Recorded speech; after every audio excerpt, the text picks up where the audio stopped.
पत्नी से पूछा कौन है ये लोग? बोले तुम भीतर चलो, बाद में बताती हूँ कौन है।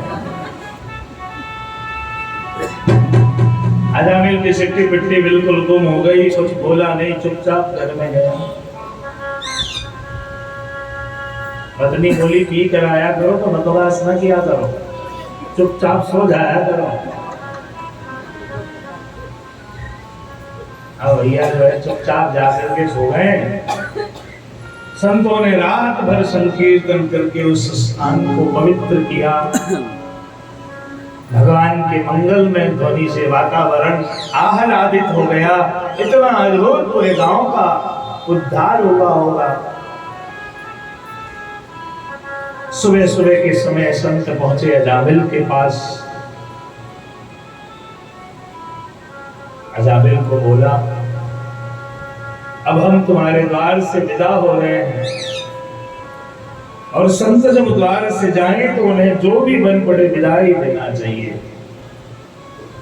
हम तुम्हारे पास विदाई लेने आए हैं, और हमें विदाई में यही चाहिए जो तुम्हारा सबसे अंतिम बालक हो, उस बालक का नाम तुम नारायण रखना। नराधन अयन बहुत प्रिय नाम है, उस बालक का नाम तुम नारायण रखना, और हमारी शेष कोई इच्छा नहीं है। अजामिल ने सहज स्वीकार किया। अपने सबसे छोटे और प्यारे से पुत्र को नारायण बोलकर संबोधित करना प्रारंभ किया। जब जीवन के बिल्कुल अंतिम समय में पहुंचा,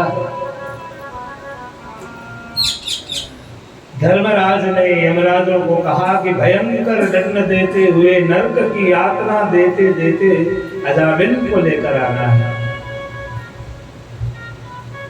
अंतिम समय में भय से भयभीत अजामिल अपने कांपते हुए स्वर से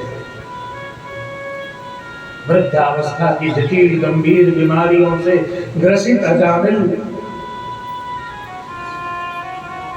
बिस्तर पे पड़ा पड़ा अपने कंपित स्वर में अपने सबसे लाडले पुत्र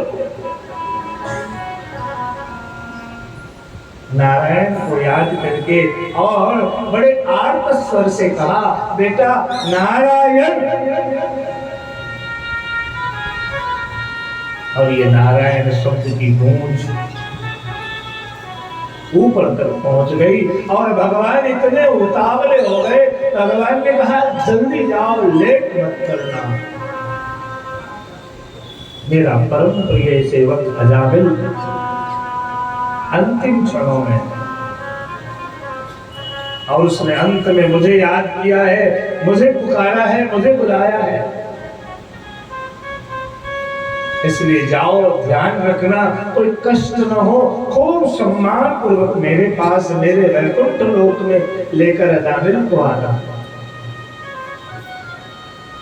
एक तरफ विष्णुदूत खड़े हो गए, एक तरफ यमदूत खड़े हो गए, दोनों ने झगड़ना प्रारंभ किया, दोनों ने ही छोड़ दिया, लिए बगैर अपने अपने स्वामी के पास पहुंच गए।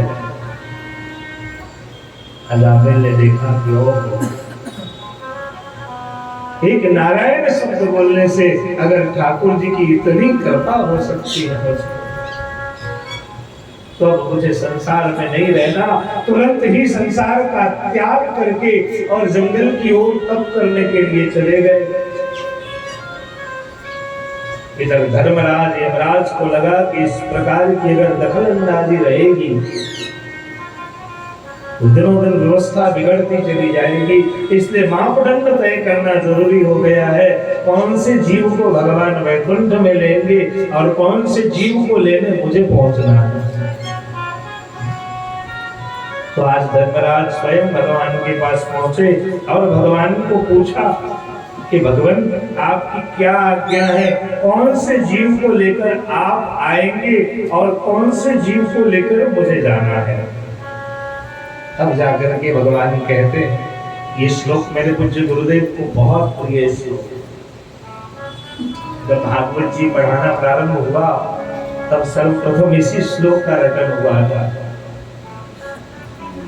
जिह्वानवाप्ति भगवत गुण नामधेयम्,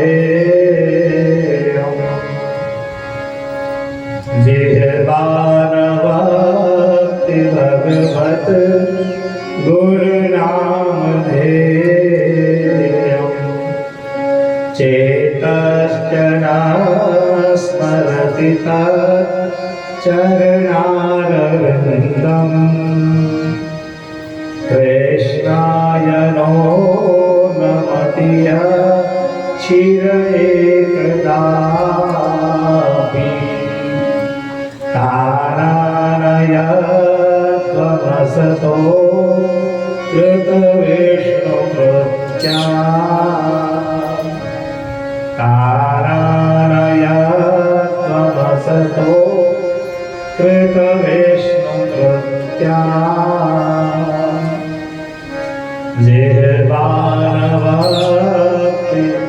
भगवत गुण नामधेयम्। ये ठाकुर जी के द्वारा यमराज को दिए हुए श्लोक, और ठाकुर जी अपने भक्तों के लिए वचनबद्ध भी हैं। प्रभु ने इन श्लोकों के माध्यम से अपनी प्रतिबद्धता व्यक्त की है। भगवान बिल्कुल जो है प्रतिबद्ध हुए हैं। क्या? तो जिह्वान भक्ति भगवत गुणनामधेयम्, कि जिसकी जिह्वा कभी भगवत नाम का आश्रय न करे, उच्चारण न करे, और जिसका चित्त कभी स्मरण न करे, जिह्वा नाम का आश्रय न करे, चित्त आपके चरणारविंद का स्मरण न करे, जिस व्यक्ति ने कभी अपने मस्तक से भगवान के मंदिर को नमन न किया हो,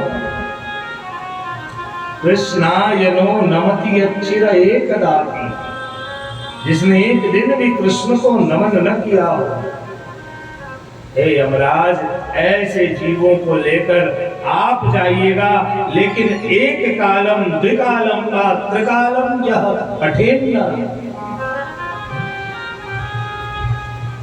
जिसने एक बार भी मेरे नाम का उच्चारण किया हो, जिसका चित्त एक बार भी मेरे चरणारविंद को याद किया हो, और जिसने एक बार भी मेरे मंदिर पे सिर पटका हो, मथा टेका हो, दंडवत किया हो, ऐसे जीव को आप दूर से भी स्पर्श मत करना। उस जीव पे सिर्फ मेरा अधिकार है। धर्मराज वहां से वापस लौट कर आ गए। भगवान कितने प्रतिबद्ध है हमारे लिए। तो नारायण नारायण श्रीमन्नारायण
एक घड़ी आधी में बुनी। और भगवान ने अजामिल का उद्धार किया। अजामिल के बाद वृत्रासुर का बड़ा सुंदर प्रसंग, चरित्र भी बड़े मंगलमय हैं और चरित्र तो इतना अद्भुत है कि महाराज बृहस्पति जी ने देवताओं का त्याग किया है, क्योंकि इंद्र के द्वारा बृहस्पति जी का अपमान हुआ। देवताओं ने त्याग किया और त्याग के परिणाम स्वरूप बृहस्पति जी को छोड़ने के बाद असुरों ने देवताओं पे आक्रमण किया। तब जाकर के त्वष्टा ऋषि के पुत्र विश्वरूप को गुरु के रूप में देवताओं ने वर्ण किया है। त्वष्टा ऋषि की दो पत्नी, एक देवकुल की, एक असुर कुल की, और साथ ही त्वष्टा ऋषि के पुत्र का नाम विश्वरूप है। विश्वरूप के 3 मुख हैं। एक मुख से सोमरस ग्रहण करता है, एक मुख से यज्ञ का भाग ग्रहण करता है और एक मुख से अन्नादि भक्षण करता है। 43 श्लोक में इंद्र को कवच बना करके और विश्वरूप ने दिया है। जलेश मां रक्षतुमस्य मूर्तिर् यादव गणभ्यो वर्णस्य पासात् स्थलेषु माया वटुवा मनोज्ञात् त्रिविक्रमः खेवतु विश्वरूप। खेवतु विश्वरूप, बहुत सुंदर श्लोक भी है। इस स्तोत्र को नारायण कवच कहते हैं और नारायण कवच को यंत्र में सिद्ध करके विश्वरूप ने देवताओं को प्रदान किया और आज्ञा की कि इस कवच के प्रभाव से सदैव हमेशा हर पल प्रतिपल जल में रहे, अग्नि के पास रहे, वायु में रहे, वायुयान में रहे, कहीं भी रहे, आपकी रक्षा ही होगी।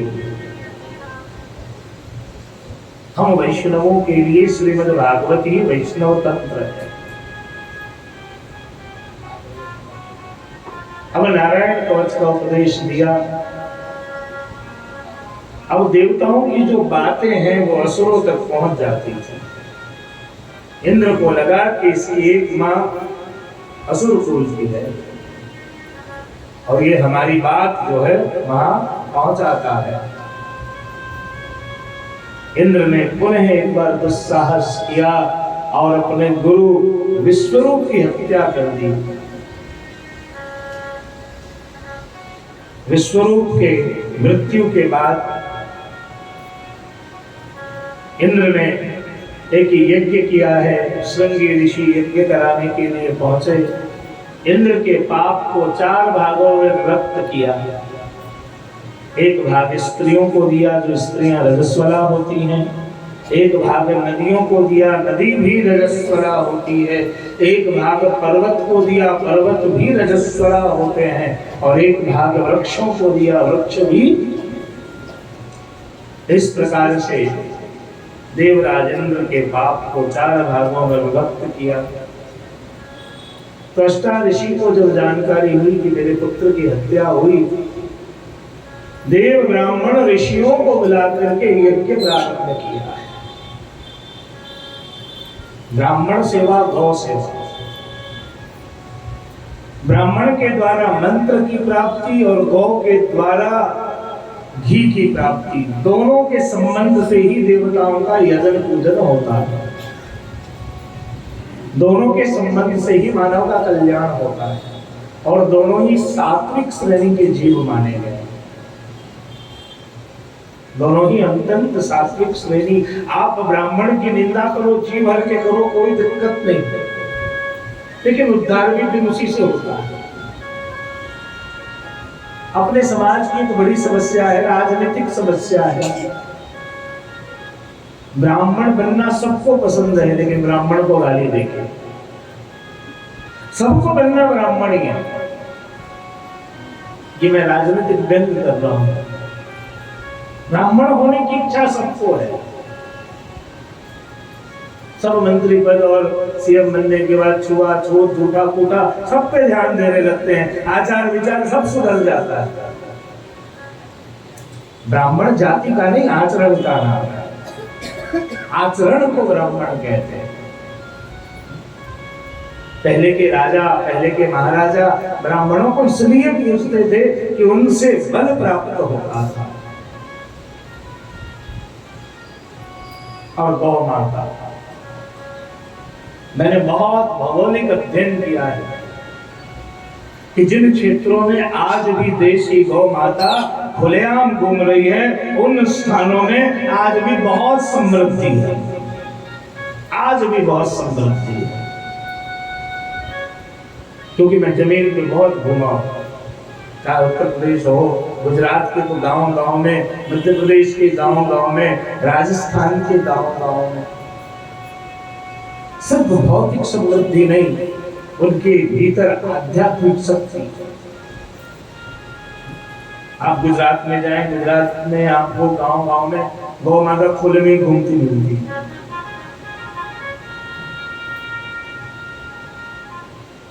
तो जहां भी देसी गौ माता खुले में भ्रमण करती है, वहां का वातावरण, वहां की समृद्धि, वहां के संस्कार आपको बड़े अद्भुत प्राप्त होंगे।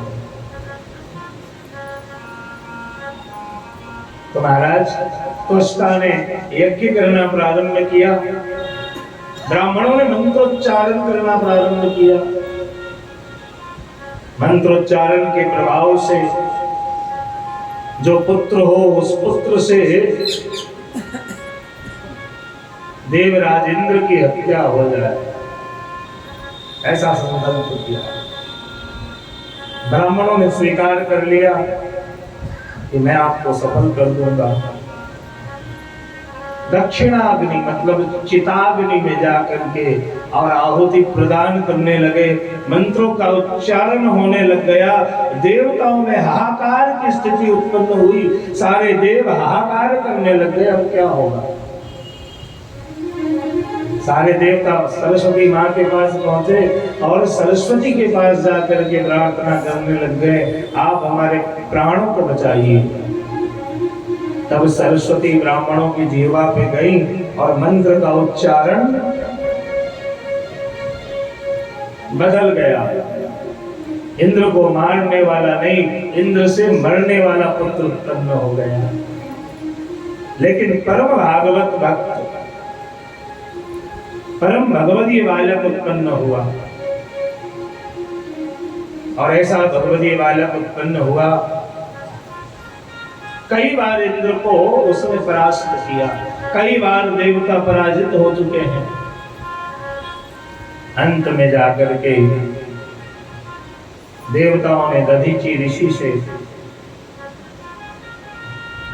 क्योंकि वृत्रासुर के पूर्व जन्म का इतना जबरदस्त तप था कि किसी तपस्वी के शरीर से बनाए हुए शस्त्र से ही उसकी मृत्यु संभव है, अन्यथा वृत्रासुर को मारना संभव नहीं है। सारे देवता सब दधीचि मुनि के पास पहुंचे। दधीचि मुनि से प्रणयन किया, और उस समय भी वो दानवीर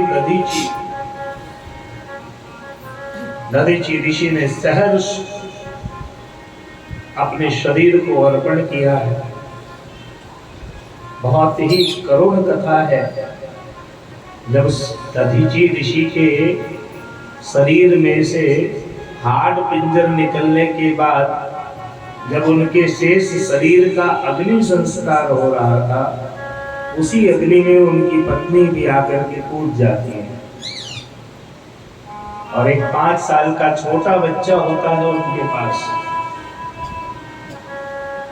ये त्याग है दधीची ऋषि। और उस 5 साल के छोटे बच्चे को पीपल के कोटर में छोड़ करके और मां उस अग्नि में जल गई।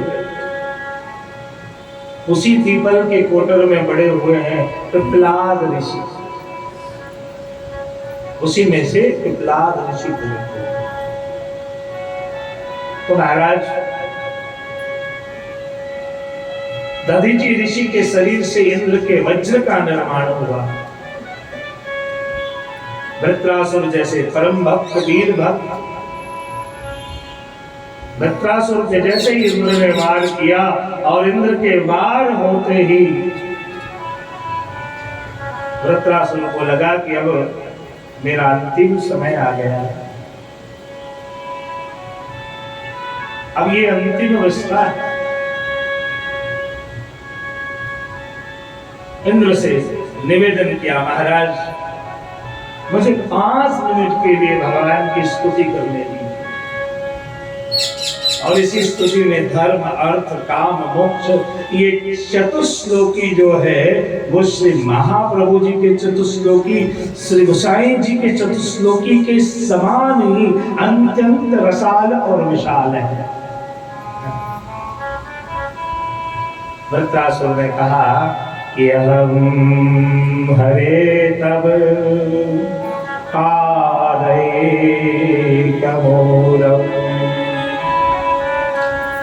दासानुदासो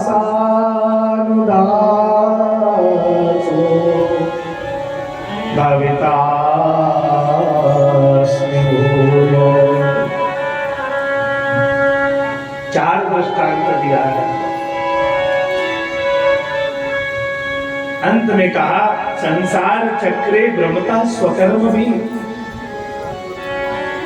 आज हम आपसे पूछे कि ठाकुर जी की सेवा करते हो,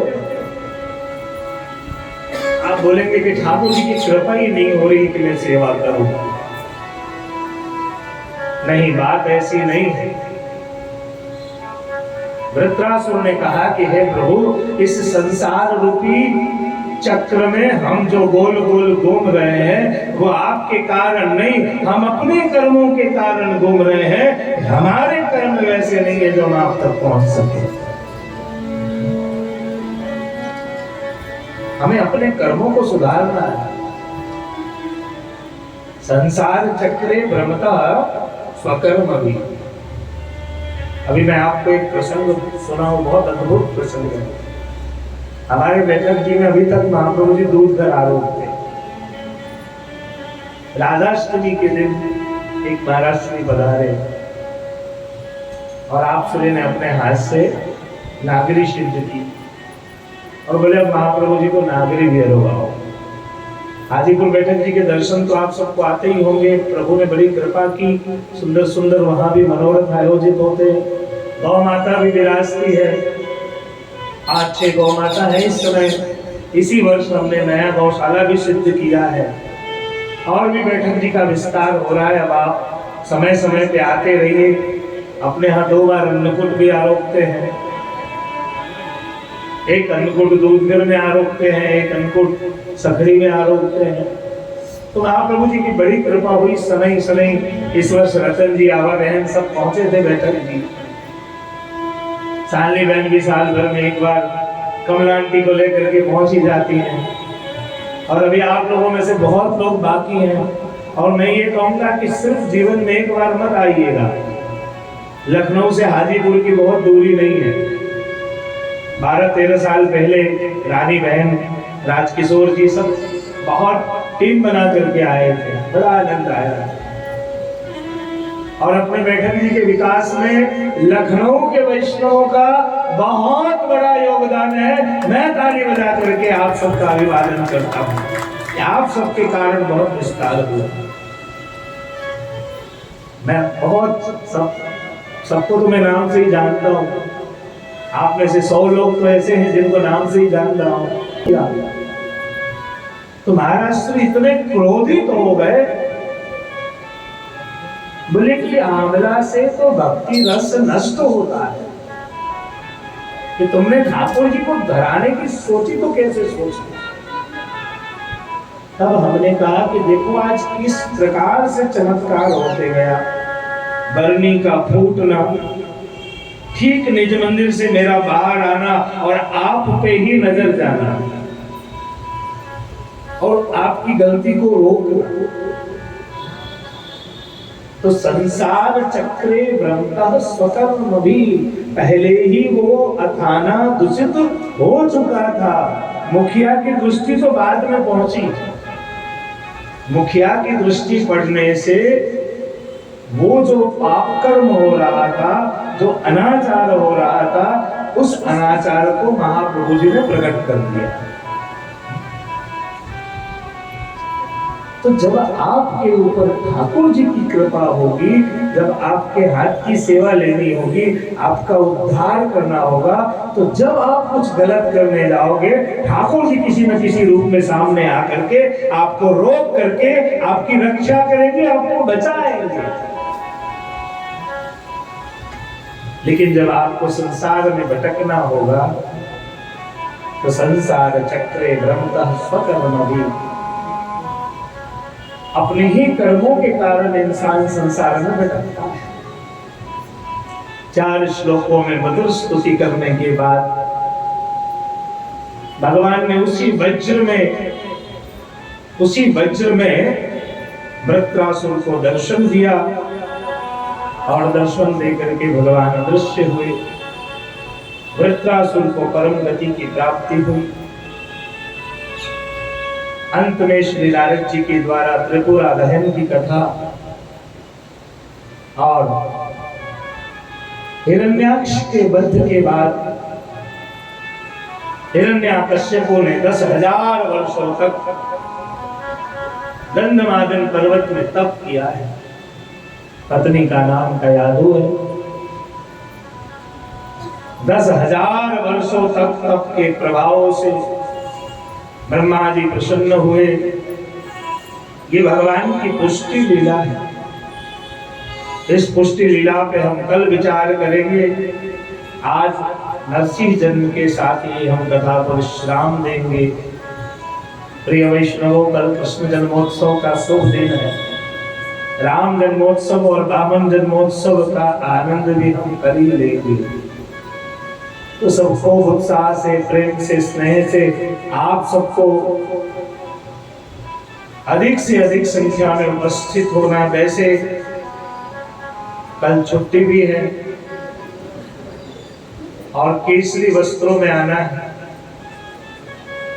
केसरी वस्त्रों में है, आंखला औंखला सांखला, नैना में कजरा लगाए के, मस्तक पे पाग फेरे के, ब्रज भयो महर को जब यह बात सुनी। कल गाएंगे। बड़ी बधाई, बहुत रसमय है बड़ी बधाई। अभी कुछ वर्ष पहले कुछ श्री श्याम मनोहर जी के वचनामृत भी बड़ी बधाई पे हुए थे। बड़ा आनंद आया होगा आप सबको, क्योंकि इस विषय को अभी तक किसी के द्वारा स्पर्श नहीं हुआ है। और ये तो बहुत ही रसाल लीला है। बाल लीला के कीर्तन को आप बचपन का कीर्तन मत समझना, उसी में सर्वाधिक रस है। तो मेरे भाग्य सुनो मेरी गोपी भयो तो लाल हमारो। इस कीर्तन को पढ़िएगा। अत्यंत रसमय स्वरूप है इसमें भगवान, अत्यंत रसमयी लीलाओं का वर्णन है। श्री विठ्ठल गिरिधर लाल को नंगा करण सिखाओ। यशोदा जी कह रही हैं किनको? गोपियों को। श्री विठ्ठल गिरिधरन लाल को गंगा करण सिखाओ। बड़े अद्भुत कीर्तन सब हैं बाल लीला में, इनका आस्वादन समय समय पे अपन भी करेंगे भगवत कृपा से। तो 10,000 वर्षों तक तप करने के बाद पूरे शरीर में दीमक से हिरण्याकश्यप ग्रसित हो गए। उसी समय श्री ब्रह्मा जी प्रकट हुए हैं और श्री ब्रह्मा जी ने हिरण्याकश्यप को वरदान दिया है। ब्रह्मा जी के पास हिरण्याकश्यप ने वरदान मांगा है, महाराज न दिन मरो न रात मरो, न सुबह मरो न शाम मरो। पुष्टि मार्ग की दृष्टि से ये पुष्टि लीला है। अपनो जन प्रहलाद उबार्यो, एक 7 साल के बालक के लिए स्वयं भगवान स्वयं अवतरित हुए हैं, स्वयं आए। अपनो जन प्रहलाद उबार्यो। तो समय हुआ हिरण्याकश्यप के पास त्रिभुवन तक का साम्राज्य है। 14 भुवन के देवी देवता हिरण्याकश्यप से डरते हैं। जैसे ही साम्राज्य प्रारंभ हुआ, मंदिरों को बंद कर दिया, सारे देवालय छिन्न भिन्न हो गए। विरोध अगर करना प्रारंभ किया है तो एकमात्र छोटे से बालक प्रहलाद जी ने। प्रहलाद जी को भागवत में भागवत कहा है। परम भागवत प्रहलाद जी ने विरोध करना शुरू किया। हिरण्याकश्यप के त्रास से त्रसित होकर कई बार मृत्यु के समान कष्ट को झेल करके भी प्रहलाद जी ने भगवत नाम का आश्रय नहीं छोड़ा। भगवत नाम का त्याग नहीं किया। वैशाख शुक्ल पक्ष चतुर्दशी मंगलवार का दिन, गौधूली की बेला, संध्या काल के समय हाथ में तलवार लेकर के और भारी भरकम शरीर से हिरण्याकश्यप ने प्रहलाद जी के हथेली को जोर से दबा करके और मानो घसीटते हुए बिल्कुल घर के द्वार के न बाहर न भीतर बीचों बीच खड़े होकर के और प्रहलाद जी को पूछा है कि प्रहलाद, तुमको हमारी सत्ता स्वीकार्य है कि नहीं? तुम मेरी अधीनता को स्वीकारने को तैयार हो कि नहीं? बोले पिताजी, हम सब के परम पिता तो परमात्मा श्री कृष्ण है, वो जगदीश्वर नारायण है, जिसके नाम का आश्रय करने से जन्मों जन्म का बंधन नष्ट हो जाता है, जिनके आश्रय से कई जन्म के पाप दूर हो जाते हैं, निवृत्त हो जाते हैं। महाराज, अगर मैं आश्रय करूंगा, उसी परम कृपालु परमात्मा का आश्रय करूंगा, मैं आपसे भी नहीं डरता। डरता तो मैं सिर्फ अपने परम परमात्मा से डरता हूं। क्रोध में क्रोधित होकर के हाहाकार करते हुए हिरण्याकश्यप ने अपने पुत्र को पूछा कि तुम्हारा परमात्मा है कहां?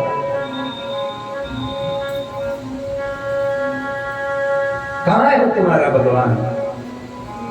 हिरण्याकश्यप को जवाब दिया है, तम प्रत्यक्षम तत्त्वमसि, तम ज्ञानमसि, तम ब्रह्ममसि, तम सच्चिदानंदा द्वितीयोसि, तम प्रत्यक्षम ब्रह्मासि, तम ज्ञानमयो विज्ञानमयोसि, सर्वं जगदिदं तत्त्व जायते, सर्वं जगदिदं तत्तिष्ठति, सर्वं जगदिदं तैः नश्यति, सर्वं जगदिदं तैः प्रत्येति, त्वं भूमिरापो नलो नीलो नभः, त्वं तत्त्वादिवाक्पदानि त्वं गुणत्रयातीतः त्वं कालत्रयातीतः त्वं अवस्थात्रयातीतः त्वं मूलाधारस्थितोषि नित्यं त्वं शक्तित्रयात्मकः त्वां योगिनो ध्यायन्ति नित्यं त्वं ब्रह्मा त्वं विष्णुस्त्वं रुद्रस्त्वं इन्द्रस्त्वं अग्निस्त्वं वायुस्त्वं सूर्यस्त्वं चन्द्रमास्त्वं ब्रह्मभूवत्वरो। पिताजी ईशावास्यमिदं सर्वं वो कहाँ नहीं है? वो तो जगत के कण कण में व्याप्त है। और जैसे ही प्रहलाद जी का लंबा चौड़ा लेक्चर सुना,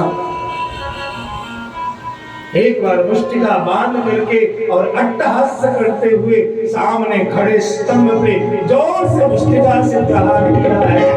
और महाराज जैसे ही प्रहार किया है, एक बार धंधरा कर दिया और ये नरसिंह भगवान प्रीतांत समान कपितन सुबत सोनित आजय मरदहि निशाचर कटक वट बलवान रिमिगाजय मारहि चपेट निदानी काटनि लागहि काटनि मीजय चिक्करहि मरकट भालो छलमल करय जय खलके जय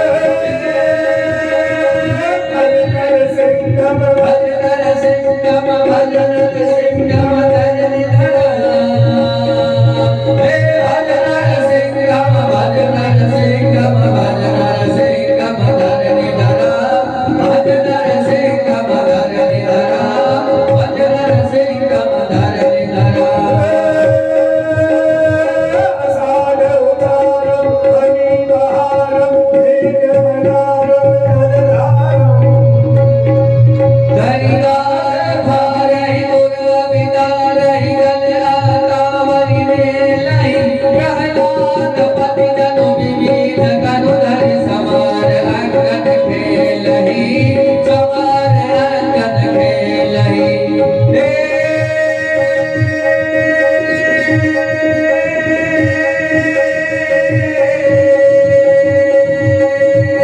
धनुमारु कालु पठारु चोर गिरा गगन महि बलि रही जय राम ज्योति कुलिस कर पुलिस दे कर मेर जय करिस दे मेर जय भज गोविंदम भज गोविंदम भज गोविंदम धरनि धरा हे भज नरसिंहम भज नरसिंहम भज नरसिंहम नरसिंह भगवान की श्री नरसिंह भगवान की श्री नरसिंह भगवान की। और इतने क्रोध में प्रभु की पूरी पृथ्वी हिलने लग गई, पूरा ब्रह्मांड कंपने लग गया, चारों तरफ हाहाकार होने लग गया, बड़े बड़े पहाड़ गिरने लग गए, बड़े बड़े वृक्ष गिरने लग गए, बड़ी बड़ी नदियां, चारों तरफ जब हाहाकार हुआ है, एक बार जोर से हिरण्याकश्यप को अपनी जंघा पे रख करके और बड़े बड़े नाखून से भगवान उसके उदर में, उसके पेट में चुभो करके और फाड़ करके भगवान रक्तपान करने लगते हैं। और रक्तपान करने के बाद हिरण्याकश्यप के बहुत विशाल शरीर को भगवान ने यूं सहजता से फेंक दिया है। और भगवान अब ध्रुज रहे हैं, भगवान कंपित हो रहे हैं, भगवान का क्रोध शांत नहीं हो रहा है। आज लक्ष्मी मैया भी भगवान के क्रोध को देख कर दूर हो गई। तब प्रहलाद जी को ब्रह्मा जी गोद में लेकर पहुंचे और 51 श्लोकों में स्तुति है, एक दो श्लोक नहीं, सबसे बड़ी भागवत जी की स्तुति 51 श्लोकों में प्रहलाद जी ने स्तुति की। भगवान इतने प्रसन्न हो गए कि अंत में प्रहलाद को गोद में लेकर के और भगवान चूमने लग गए हैं, चुम्बन लेने लग गए। तुम्हारे पिता ने तुम्हें कभी प्रेम नहीं किया, आज मैं प्रेम। भगवान ने पिता के समान प्रेम किया है। 7 साल का छोटा बच्चा मायूस होकर के, इतनी बड़ी घटना हुई है उसके सामने, उसके पिता की मृत्यु हो गई। 7 साल का बालक भय से भयभीत होकर के प्रहलाद जी भगवान के गोद में यूं दुबक गया हो जैसे छोटा बच्चा सिंह को देखकर पिता की गोद में छिप जाता है। आज भगवान का परम प्रेम प्रहलाद जी को प्राप्त हो। प्रहलाद जी कहते हैं भगवान आप मेरे पिता का उद्धार करिए। भगवान कहते हैं प्रहलाद तुम्हारे जैसा पुत्र जिस कुल में उत्पन्न होता है उसके 21 पीढ़ी के ऊपर ठाकुर जी की कृपा हो जाती है, 21 पीढ़ी का उद्धार हो जाता है। अब मैं क्या उद्धार करूं? कुछ और मांगो प्रहलाद। अब प्रहलाद ने कहा कि बस ऐसी कृपा करिए कि मैं कभी आपके पास मांगू नहीं, सदैव चरणारविंद का आश्रय करूं, सदैव चरणारविंद में पड़ा रहूं। बोलिए नरसिंह भगवान की जय। तो आज की कथा को नरसिंह भगवान के चरणारविंद में समर्पित करते हुए हम विश्राम देंगे और अब समय काफी हो चुका है। नरसिंह भगवान की पूजा करें मनोथी परिवार और तुरंत आरती करें। बोलिए कृष्ण कन्हैया की जय।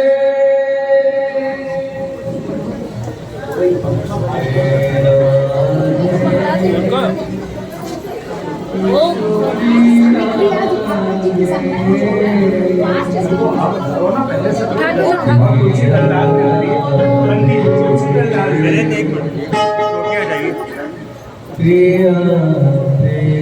बस एक डिब्बा खोलो फिर बाकी में मिला दो।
श्रीवा के बिहारी तेरी आरती